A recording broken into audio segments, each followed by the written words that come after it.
Marami na lumabas, marami na kami nakita, lahat ng kabataan na apektuhan na. Dahil hindi lang ako ang Pilipino ang naapektuhan, kundi lahat, milyon na Pilipino ang naapektuhan dahil sa droga. Dahil dyan, dahil droga rin ang umasak sa pamilya ko. Droga din ang dahilan kung bakit nagawa ng tatay ko ang nagawa niya sa ate ko.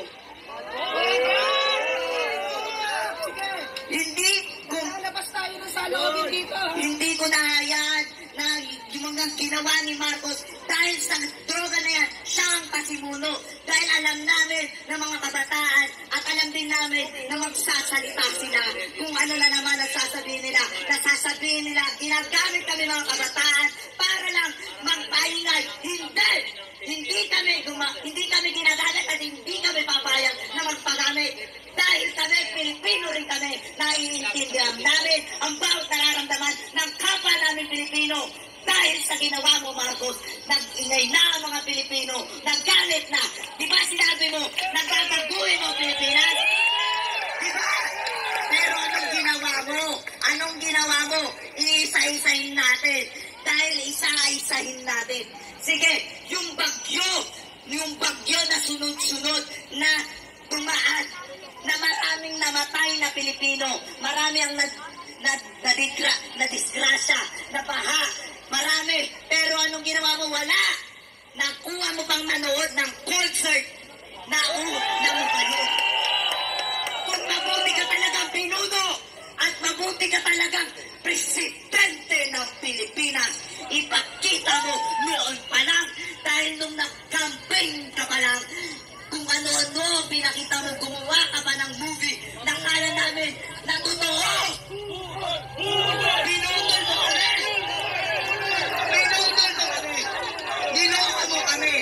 Kung ano-ano pa, pinakita mo para lang umangat ka, para mailuklok ka lang, hanggang sa naniwala ang ibang Pilipino, hanggang sa marami ang gustong magluklok sa'yo. Pero ano nangyari? Nung nagluklok sa'yo, anong ginawa mo? Nung naging presidente ka, nagsimula, naghihirap kami kung ano-ano nangyari. Tumaas ang diesel, tumaas ang mga presyo ng bigas. Kaya kami nagagalit sa'yo, lalo na kaming mga kabataan, nung mga sa'yo, lalo na ako, nakakala ko mapapabuti mo ang Pilipinas. Pero anong ginawa mo? Kundi na droga na lumagkanap sa buong Pilipinas. Kaya nananawagan ako sa'yo sa Republika ng Pilipinas, sa buong Pilipinas, sa Malacanang, na uulitin ko, mag-resign ka na! Mag-resign ka na! Mga kababayan ko, Pilipino, sabay-sabay natin isigaw. Mag-resign! Mag-resign! Mag-resign! Mag-resign!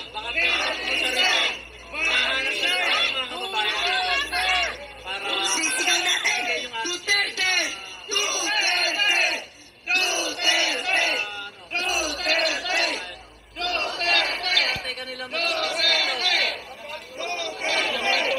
Ito na lang ang sasabihin ko sa iyo, Marcos, lalo na sa Malacanang. Alam namin na akala mo kaming mga kabataan, porket kabataan, ay kailangan asikasuhin ang mga pag-aaral. O, alam namin yun. Alam namin yun. Pero bakit gano'n na-apektuhan ni kami? Dahil bakit? Dahil kasama ang pamilya namin sa na-apektuhan sa droga na yan. Kaya kami mga kabataan, hanggat kaya namin lumaban, hanggat kaya namin dahil Pilipino rin kami, hindi kami matatakot sa'yo. Kahit marami ka pang ipadalang militar, dahil hindi kami manulupig ng kung sino man, dahil kami ay Pilipino din.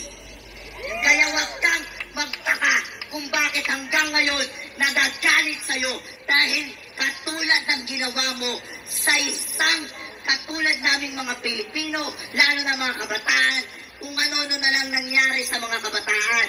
Dahil doon minsan nakatira kami, ay maraming mga nagdroga, maraming kaming narinig na nag-aabutan ng droga, hanggang sa nalaman namin, hanggang sa nakita namin, at nung nalaman ko, pati Duterte, Sara, kinalaman mo, kaya kami nagkahit sa'yo, dahil kami sumuporta rin sa'yo.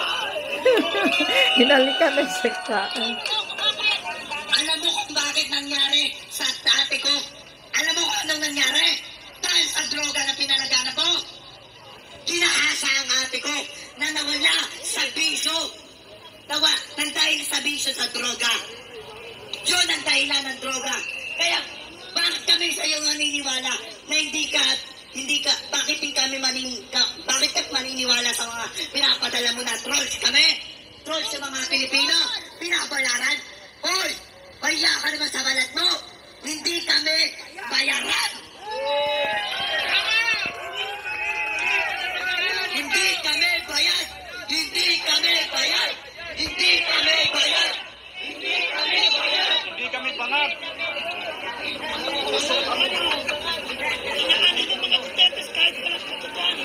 Kaya nananawagan pala ako sa mga Pilipino na nananatili sa bahay. Mahiya naman si Marcos. Kahit ano pa ang panakot sa atin. Huwag kayo mag-alala. Suportado kayo na buong Pilipino. Lumabas na kayo, mga kapwa namin Pilipino, lalo na mga magulang nyo. Huwag kayong matakot na akala nyo mapapa ang mga anak nyo. Kami bahala, lalo na ako magpapatunay. Ako magpapatunay sa inyo na kami ang susuporta sa'yo, lalo na ako. Ikaw bata ka, nanonood ka. Alam ko nanonood ka dahil maraming lumaganap na social media. Alam namin kung bakit kami galit. Dahil hindi namin di gusto gawin to. Pero dahil sa ginawa mong meeting, kung ano-ano, alam mo, nagalit na sa'yo. Umpisa pa lang, nagagalit na sa'yo. Hinintay lang namin na bumawi ka sa dulo. Pero anong ginagawa mo? Wala. Hanggang sa naggalit na. Hindi ba sabi mo, tigre ka? O sige na, nanawagan ako sa'yo. Pumunta ka, magpakita ka sa buong Pilipinas para na sa ganun, kung tigre ka talaga, ipakita mo sa amin. Dahil nalaman namin na talagang tigre ka. Dahil nilamon mo kami. Pero hindi kami magpapalamon sa'yo ng buo. Dahil kaming mga Pilipino, marami na kaming napagdaanan. Dahil kami isang matatag na Pilipino. Kami ay babangon na kasama si Inday Sara Duterte.